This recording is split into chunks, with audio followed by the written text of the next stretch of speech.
serious problems.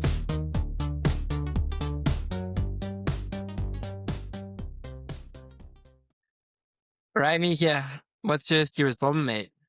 My serious problem is actually that we're back at the old school podcast style, just doing it off our phones because neither of us can be ours getting their podcast equipment out or waiting for like an hour until the other one's home to get their podcast equipment out. But I like it.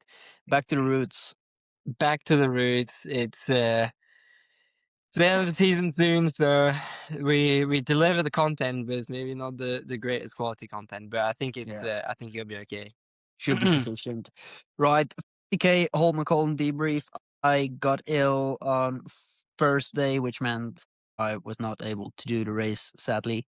But it did give me the opportunity to watch the race or both races or actually the one race on television. And it's great because now I can't just be negative about TV production all the time again.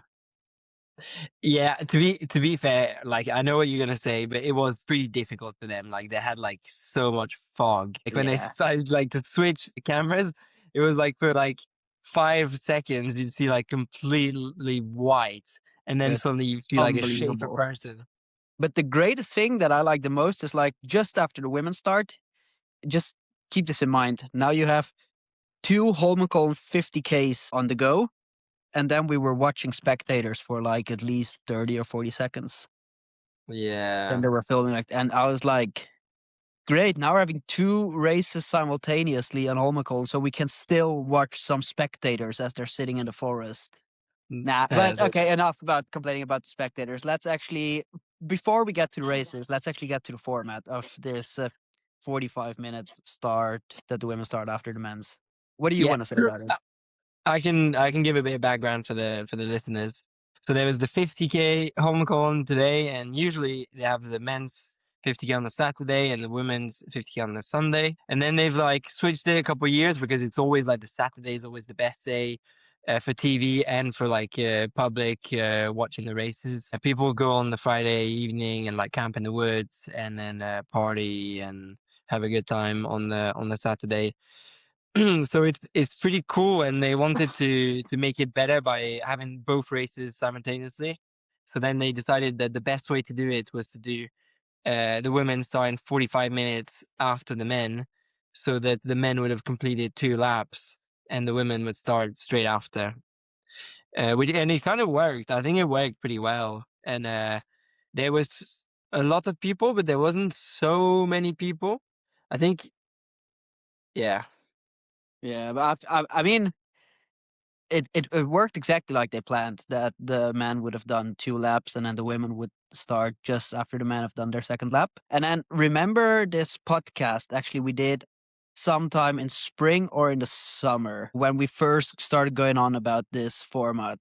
And remember this thing I said about race interference that, don't know, but like with a lap that's about 20 minutes, if you're 20 minutes behind, then we're going quicker than the women, blah, blah, blah, blah, blah. I'm quite sure that we're going to actually catch up with big women groups exactly as we're going towards the finish sprint. And what's happened in the race, Jimmy? Do you want to enlighten us? Yeah, there was a group of women coming to the last hill, like Glasshaugen or Helnebacken, it's called, I think. Helmerbakken, yeah. Yeah, I mean, it's Nobody went to the side because everybody was going to say, oh yeah, they're just going to pull over and wait at the side. To be honest, there was one guy that pulled over and waited on the side, and that was this Colombian guy. It was not Frederick Footstep, but the other Colombian guy that got caught up by the women, and he actually pulled over to the side. Yeah.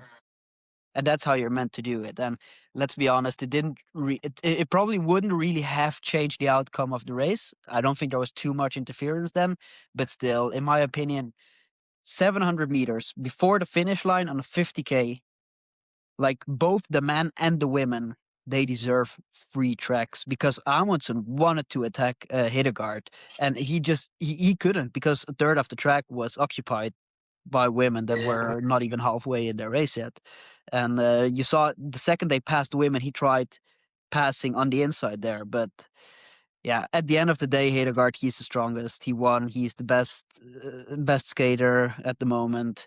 actually, when we said like before the Olympics, oh, if you don't have a single title to your name yet, not a single medal at a big event, and you haven't won Holmenkollen, you cannot be considered the greatest skater of all time. Like, at least he's going for the title. He's not there yet. I'm not saying he's there yet, but he is going for the title.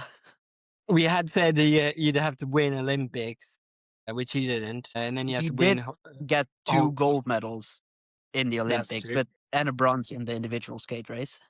But he's definitely getting close to it. I feel like this season he's been incredible, and actually I'm quite looking forward to see if he can build on it for next year.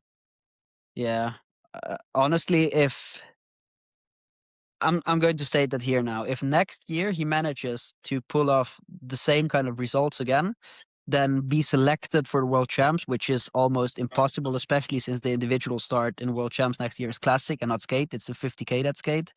Yeah. And that's just, there's not really so many 50Ks that you can actually take as a qualification race. Like the last 50K before World Champs next year was today, actually. So then it's like, it's probably going to be even harder for him to get to the World Championships. But if he manages to pull off the same thing he did this season and then win the 50K at the World Champs, I think that's when I'm gonna give acceptance. That's when I'm gonna be like, yeah, okay, he's the greatest skater of all time. But okay, is he going to Lake Placid next week? Because I know the Norwegians only wanted to send people that were in the red group, so they get the travels and accommodation get paid by Fizz. But are they going to send him or not? I don't know. I haven't heard anything about that today.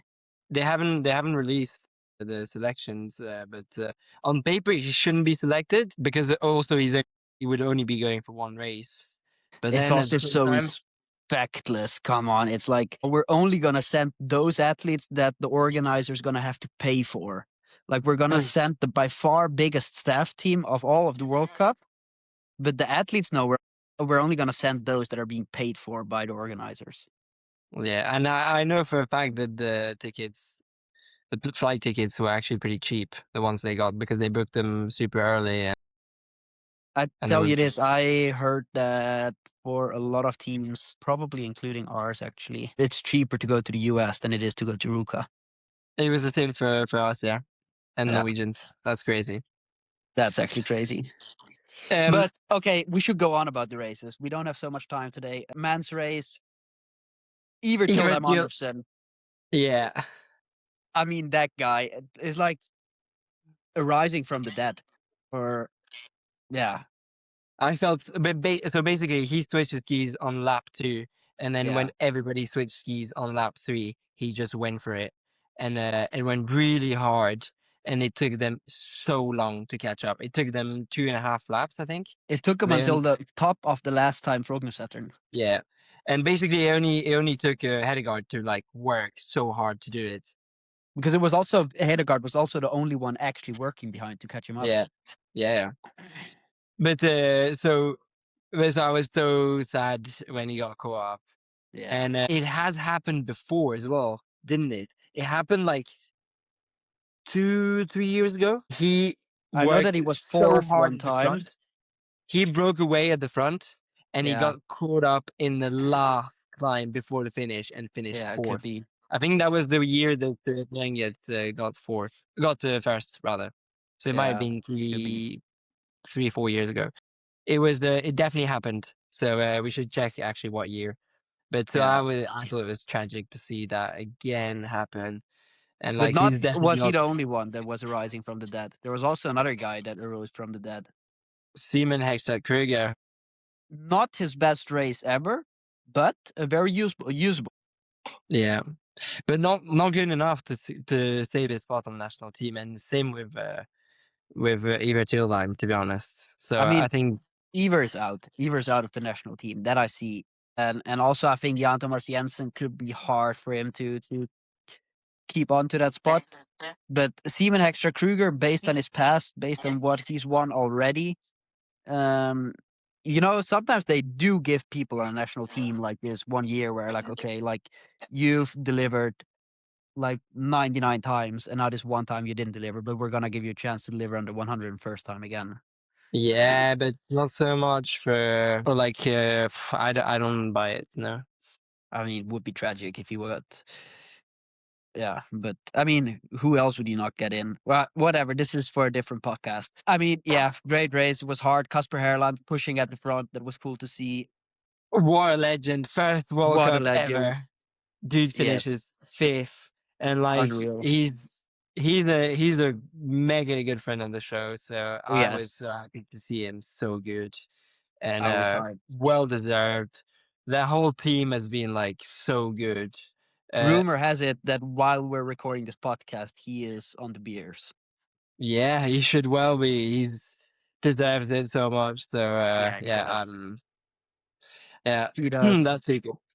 Legend. I was a bit afraid in like fourth, fifth lap. It looked like he was struggling a lot at some point, and I was like, "Oh, I hope he's not going on the smell now." But he Yeah. managed. He managed. So he hung in there, did a good job in the last lap, especially the last 2.5K, and yeah, coming in fifth is it's such a great achievement. I mean, these guys that are in the front there, they are so quick on the finish line Yeah. that actually, yeah, when you're not like a super quick guy, fifth is like probably the highest achievable.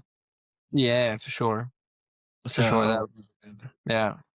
cool to see. Then okay, one Einar Hedegard, two Haraldsberg Amundsen, three Martin Lundström Nierget. Nothing mega unexpected happening there actually. King of Yeah. Trondheim.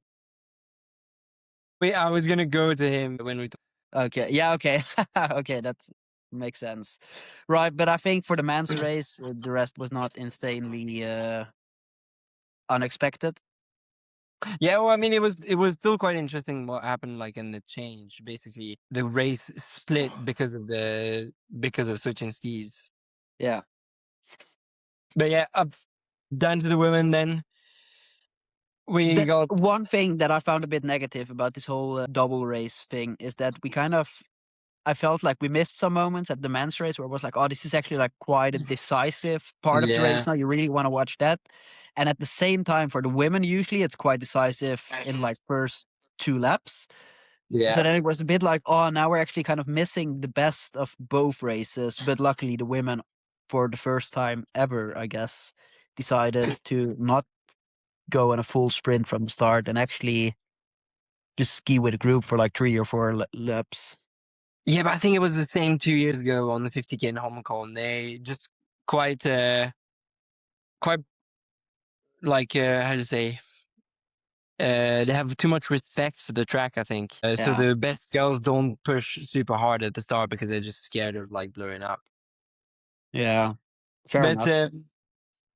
but yeah, otherwise it was exciting seeing the women give it all. It was big group for ages, and then split into a group of 6 or 7. Yeah. And then Jesse Diggins was just like hanging like 5 meters behind the group the entire way. It was actually insane. Yeah, but Jessie Diggins, for me, she is like the definition of this elastic cord. It's like She always she does is that.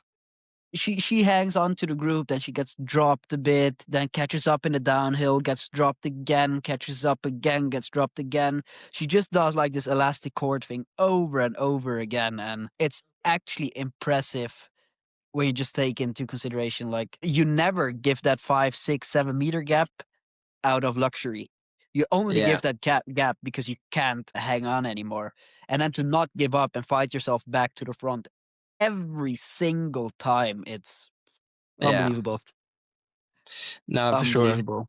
But also Jonas Sundling, she got Yeah. dropped basically on top of the last uphill and then called back up and then ended up on the podium. Yeah. But quite impressive to have two kind of like sprinter girls manage Yeah. to be on the podium. And I think it's a bit like this. Andrew Young's got this theory that sprinters are often good on the longer distances because they can ski technically a little bit maybe better. So then they can save energy. But on like a race like 10, 15K, they struggle a bit because they don't have quite the VO2 max required.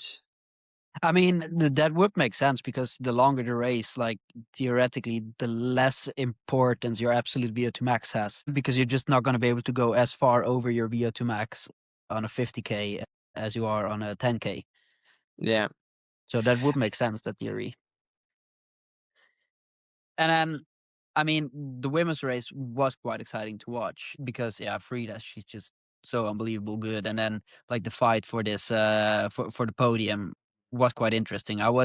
For a bit, I was thinking, like, oh, maybe Carolina Gretting will actually be able to secure that podium spot. But my highlight of the women's race is watching Frida Karlsson skiing up to Frognersetern. And then you see Frida Karlsson ski up to Frognersetern. You see the king of Trondheim, Gabriel Gledhill, go out to the right, chug a beer, hang in behind Frida Karlsson, pull over to the right again, drink another beer. Mate, I was like, it was entertainment. It was definitely entertainment. Yeah, I'm not sure if I rated 100%. Like it is kind of fun to do stuff like that. Maybe he pushed it a little bit too far, but I was He kind of definitely pushed it too far. I was reading under the comments. He did this interview on this Expressen Swedish. Yeah, I saw that interview as well. Yeah, but then the people underneath were like, oh, or like it was kind of 50-50, but there was a lot of people being like, oh, fucking legend, like it's so good. We need people like that in cross country skiing, and I mean, I think it was fun and I was laughing, but at the same time, I did think like, oh mate, if you do it once, it's also good enough, right? Because I think he started drinking beers. He said after like lap 3, yeah. and then he went to the interviews and he's like, oh, I had like 10, 12 beers. I'm quite drunk. I had like some shots up there as well. Yeah, it's a bit too much, maybe. Nah, I was laughing. It's like he's gonna quit his career, so good on him. He's gonna be deported anyways. The Norwegian ice is coming for him. Might as well He's make a good time. okay. We need to talk at least a little bit. Basically, he's been kicked out of Norway because he's not been working or anything in the last 5 years in Norway, and he hasn't managed to make a good case for him that he was doing other stuff. I was just gonna say, I think it was mainly that he didn't really manage to make a good case for him because he has actually been working and providing for himself the last years. Yeah, but if you like apply on the working kind of Yeah, reason, true. then you need to earn enough money. Anyway, moving on. Moving on, number 1 women's race, Frida Karlsson. What a tank! What a Yeah. machine! Number 2, Swan ahead of Jonna Sundling, or was it the other way around? Was it Jonna? No, it was Lynn. No, it was Lynn ahead of Jonna. Jonna. Yeah, cool podium, Swedish clean sweep. Number 4, Heidi Wang. 5, Carolina Gretting. Imagine Carolina doing a podium as well. Like unlike us, it's just Yeah, I mean they had the team has 6 people, and 5 of them were starting in Holmenkollen, and 3 of them were top 5. That's like 50% of their team was top Yeah. 5, and like, but that's the difference is if you look at their team, like last year at the start of last season, they're good skiers, but like the odds of them, 3 of them, being top 5 in Holmenkollen were like so low. Yeah. So they've just done an insanely good job. And what's crazy is that they've all been training different things from what I've heard. They've not had like one training regime that's been the same. They've just been training different things, and they've done altitude, and they've had good support, and they've had like Yeah. I don't know how they've managed to be also good if they've done. We need to do a whole Unlike Us episode soon. Yeah, we should. Maybe then they're gonna tell us also how we're gonna be good in skiing someday. Yeah, that'd be good. Yeah. We're gonna do the same regime, and then we're gonna be good. Yeah. Have we got anything else to talk about the racing, Mika? Actually, I don't think so. Then we need to announce the co-host for the Lake Placid podcast. Oh, we actually do. Yeah. Do Go you for want it, to mate. announce it? Should I do it? It's double Olympic medalist, 2-time silver medalist, Ben Ogden. Yeah, and Hometown he's a bit of boy. a local as well, so it's gonna be crazy. Or it's not hometown boy, but yeah, kind of a local. Yeah.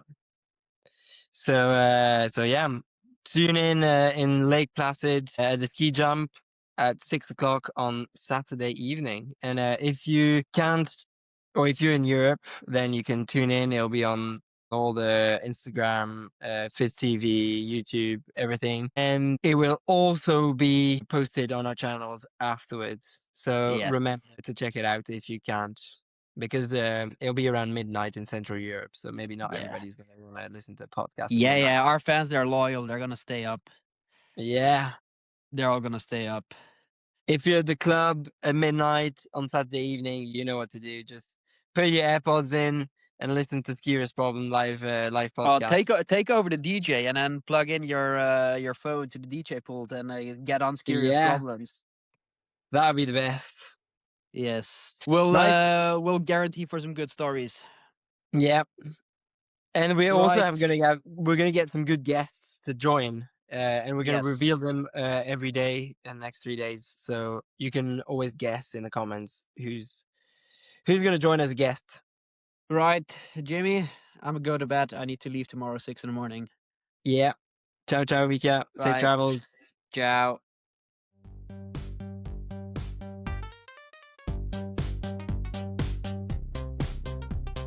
Serious problems.